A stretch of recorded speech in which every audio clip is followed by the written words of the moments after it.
Firstly, I know that most people from South America don't consider it to be a separate continent, just part of America as a whole. But just let this one slide. Also, just a reminder that these choices are by no means calculated via a scientific method. It's just a matter of opinion. So here is the best stadium in every South American country. Argentina. Once one of the richest countries in the world. Then things got messy. This was a pretty tough choice. Argentina has several iconic stadiums, but they're not in the best condition. They do have this rather modern stadium, but it's just too weird. So I'll go for the most famous stadium in the country, La Bombonera. It is very run down, but it's a unique design, a C-shaped section with 3 tiers of steep seating, and on this side, due to a lack of room, there's an almost vertical stand, built in a similar style to what you see at a racecourse, with thousands of seats being within these skyboxes. It's not immediately obvious, but a lot of the capacity is made up of terracing. At least they painted it in the club's colours so it's not an eyesore. Bolivia, where the coup d'etat is a sacred tradition. Fittingly, Estadio Hernando Siles is named after a former president who was nearly overthrown. He technically resigned.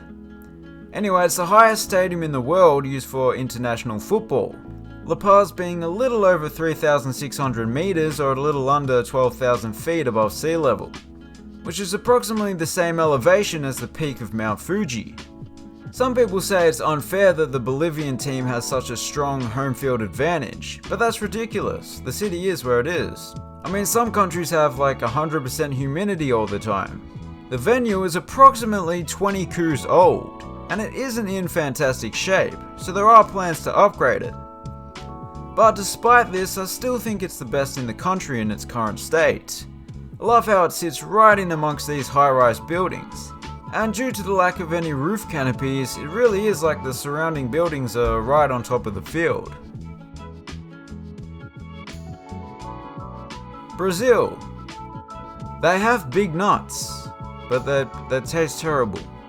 This was definitely the most difficult choice. There are obviously a ton of great stadiums in the country, a lot of them built or renovated prior to the 2014 World Cup. I've gone for Allianz Parque. It features a facade that shimmers in the sun like one of those mosaics made from shattered bits of mirror, except it looks good. The interior is very unique, not only the fact that the seating is camouflaged, or maybe they've just gone for a bit of a jungle vibe, not sure, doesn't matter, but the shape of the seating bowl is quite odd. One end is straight and one end is rounded. This is a remnant of the old stadium that occupied the site. I wondered why they built this end from scratch with a straight edge, but then I saw a giant swimming pool there. Who doesn't want one of those?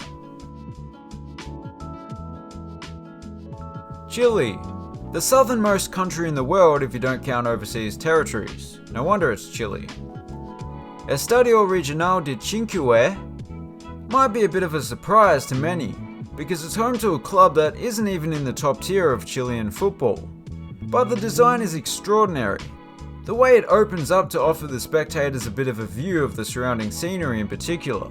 I know a lot of purists would say that any stadium with a synthetic turf field should be immediately excluded, but the unique design as well as the beautiful surrounding scenery makes up for it in my opinion. The pattern and the colour of the seating seems to infringe on the Sprite trademark, but nobody tell Coca-Cola because it looks cool. Colombia. Soy el fuego que arda tu piel, soy el agua que mata tu sed, el castillo Okay, that's enough. Surprisingly, for a football-loving nation like Colombia, there aren't too many football-specific stadiums in the country. Most of them have tracks around the field. Estadio Sierra Nevada doesn't. They built a separate athletic stadium next door.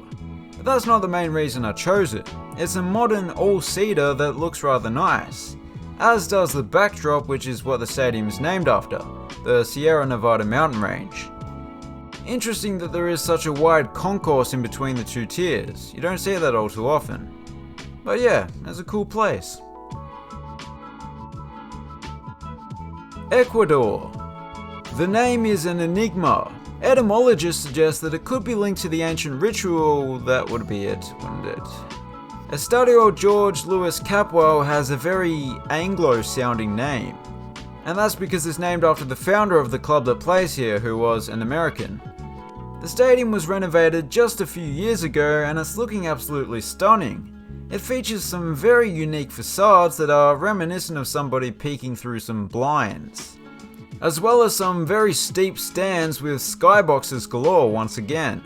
Except this is a more extreme version, closer to that stadium that hosted the Quidditch World Cup. Anyway, this is an extraordinary stadium. It must be so strange for the players that play here for the first time. Guyana. They like cricket. And the best stadium in the country is Providence Stadium, a cricket ground. It was one of the many venues built prior to the 2007 World Cup, which was hosted by several countries that make up the West Indies cricket team. Australia went undefeated in the tournament, but that's irrelevant. Don't know why you brought that up.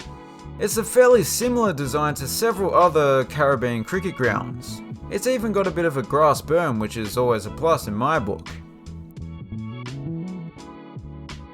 Paraguay. The heart of South America.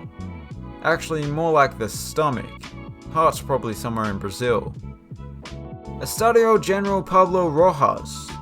It was opened back in 1980, but just 5 years ago underwent a major renovation, where the field was lowered, an upper deck was added all the way around, and a gap in the stands was replaced with seating. The gap was due to some people that refused to sell their home in order for the stadium to be built in the first place. Nowadays it's looking like a completely new venue on the inside, with mostly chairback seating throughout. Peru. Birthplace of the potato. And I know the people of modern day Peru played no part in that, but thank you nonetheless. Estadio Nacional is one of the few examples of a dedicated national stadium that's not the largest stadium in the country, but it's a lot better than the largest one, which is cool, don't get me wrong, just very dated. It looks as though it was built from scratch in the 21st century, but it was the major renovation in 2010 that made it look the way it does today. They didn't necessarily add to the seating bowl itself, but added heaps of skyboxes around the perimeter. That seems to be a bit of a theme with South American stadiums, just a ton of vertically stacked skyboxes. Oh, I should also point out that it has its own tower. That predates the renovation. Suriname. It has the smallest population in South America, so don't feel bad if you hadn't heard of it, or if you could have sworn it was in Africa. Every stadium in this country is quite small and basic, so to be honest, I just went for the biggest stadium, and that is Andre Camperveen Stadion. It's twice as large as any other stadium in the country with a capacity of over 7,000. It doubles as an athletics and cycling venue, so it's versatile. Yeah, there's not much to say about this one. Uruguay. Football's overachievers. It was a toss-up between the top 3 biggest stadiums in the country, including the host of the inaugural World Cup. But I'm gonna give it to the relatively new Estadio Campeón del Siglo, built in the outskirts of the capital. Incredibly, it was built on a budget of less than $50 million. So there are some areas where it's lacking. Only one side has a roof and actual seating. The rest is just concrete steps. But I still think it has just enough going for it to be considered the best. It's certainly a loud colour scheme, but I think it looks pretty good. Definitely much better than the bare concrete which it was up until a couple of years ago. Venezuela. We end with South America's only dictatorship. Good to see they're not swayed by peer pressure. Estadio Metropolitano de Fútbol de Lara is actually rather impressive considering the economic state of the country. Of course, things were a bit better back when it was built. I love that mosaic facade consisting of several shades of red, and it's a similar story on the inside. I also quite like that it's not a fully enclosed bowl, they left a small section empty. I don't want to give too much credit to the architect though, there is a chance that sanctions kicked in right when they were about to finish. And that was the best stadium in every country in South America. If you enjoyed the video and you haven't done so already, please consider subscribing. Thanks for watching, have a good one.